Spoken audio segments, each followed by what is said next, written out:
જિલ્લા પંચાયતની સામાન્ય સભામાં આ નિર્ણય લેવામાં આવ્યો છે। આમાં છેલ્લે જે મુખ્ય હેતુ છે એ જે સ્વચ્છતા જ છે। અત્યારે માનનીય પ્રધાનમંત્રીશ્રીની પ્રેરણાથી અને ગુજરાત રાજ્યમાં પણ માનનીય મુખ્યમંત્રીશ્રીના માર્ગદર્શન હેઠળ સ્વચ્છતા હી સેવા કેમ્પેન પણ છેલ્લા 3 મહિનાથી ચાલ્યો હતો।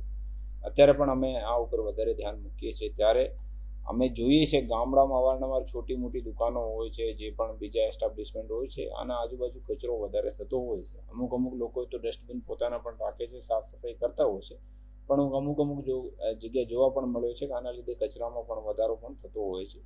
આના લીધે આજે અમે જિલ્લા પંચાયતની સામાન્ય સભામાં ઠરાવ કરીને ગ્રામ પંચાયતમાં જે છે ફરજિયાત કરાવ્યો છે કે જે પણ એકમ ગ્રામ પંચાયતના વિસ્તારમાં રહેશે અને ફરજિયાતપણે ગ્રામ પંચાયત પાસે નોંધણી કરાવવાની રહેશે।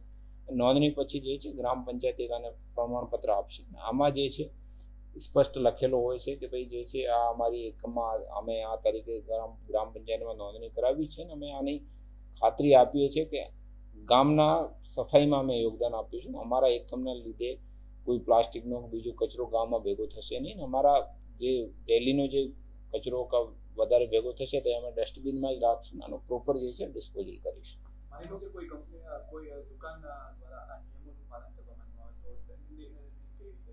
બિલકુલ, ગ્રામ પંચાયતનો જે છે ગ્રામ પંચાયતના સત્તાઓ મુજબ જે છે આમાં દંડની પણ વ્યવસ્થા કરવામાં આવશે ને એવી રીતે જે છે આને એકવાર જે કદાચ નહીં કરે તો આને નોટિસ આપવામાં આવશે, એમ જ પછી બીજી વાર ત્રીજી વાર રિપીટ આ વસ્તુ કરે તો આમાં જે છે પ્રોપર દંડની પણ વ્યવસ્થા કરવામાં આવશે।